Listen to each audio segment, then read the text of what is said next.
बारिश में बहू की कच्ची रसोई। गांव में सावन का महीना था। आसमान में घने बादल छाए हुए थे और हल्की हल्की फुहारें हर ओर ठंडक बिखेर रही थीं। मिट्टी की सौंधी खुशबू वातावरण में घुली हुई थी।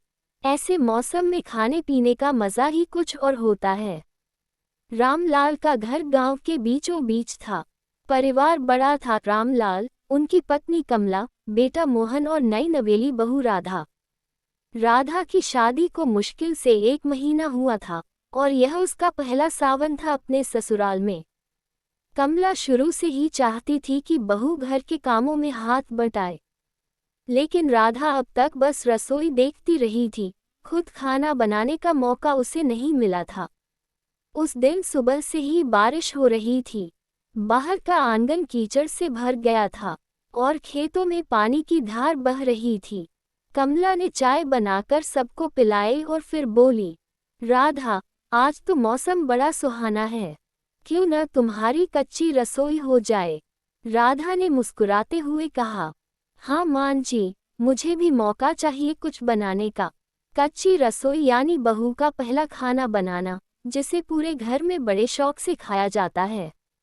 गांव में यह एक परंपरा थी कि नई बहू का पहला पकवान सबको खिलाया जाता है। कमला ने कहा, देखो, सावन का महीना है, बारिश भी हो रही है, तो पकौड़े, खीर और पूरी सब्जी बढ़िया रहेंगे। राधा ने तुरंत हामी भर दी। उसने अपनी लाल किनारी वाली हरी साड़ी पहन ली, माथे पर बिंदी, हाथ में चूड़ियां और पांव में पायल की छन छन सुनाई देने लगी। बारिश की बूंदों से भीगता आंगन और रसोई में जलते चूल्हे का धुआं, माहौल बेहद प्यारा हो गया। राधा ने सबसे पहले आटे में हल्दी, अजवाइन और नमक डालकर पकौड़ों के लिए घोल तैयार किया। फिर प्याज, आलू और हरी मिर्च काटने लगी। चूल्हे पर कढ़ाई रखकर सरसों का तेल गरम किया तो उसकी खुशबू पूरे घर में फैल गई। बारिश की बूंदें टिन की छत पर टप टप गिर रही थीं और चूल्हे की आंच में राधा का चेहरा हल्का सा लाल हो गया था। मोहन दरवाजे से चुपचाप अपनी पत्नी को देख रहा था। उसे अच्छा लग रहा था कि राधा सबके लिए मेहनत कर रही है। पकौड़े तले जाने लगे। सुनहरे पकौड़े टोकरी में जमा होते गए। उधर एक तरफ खीर भी पकने रख दी। दूध, चीनी, इलायची और चावल की खुशबू से रसोई महक उठी। जब पकौड़े तैयार हो गए, राधा ने पूरी बेलनी शुरू की। गोल गोल, पतली और फूली हुई पूरियां तली जाने लगीं। साथ में आलू टमाटर की सब्जी, जिसमें हल्की सी हरी मिर्च और अदरक का स्वाद था। कमला बीच बीच में कहती, बहुत अच्छे बहू, आज तो तेरा हाथ देखकर लग रहा है, तू तो घर की रसोई संभाल लेगी। राधा शर्माकर मुस्कुराती। बाहर बारिश तेज हो गई थी। गली में बच्चे कागज की नाव चला रहे थे और घर में महकते खाने की तैयारी लगभग पूरी हो चुकी थी। जब सब कुछ बन गया, तो आंगन में चारपाई डालकर पतले सजाई गईं।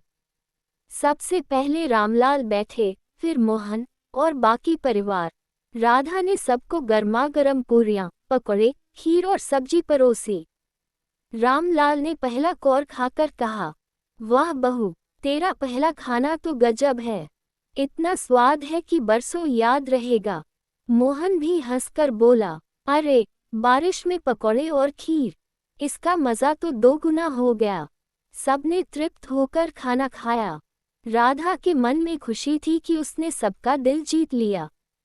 उस दिन की बारिश, मिट्टी की खुशबू और बहू की कच्ची रसोई का स्वाद, ये यादें पूरे परिवार के दिल में बस गईं।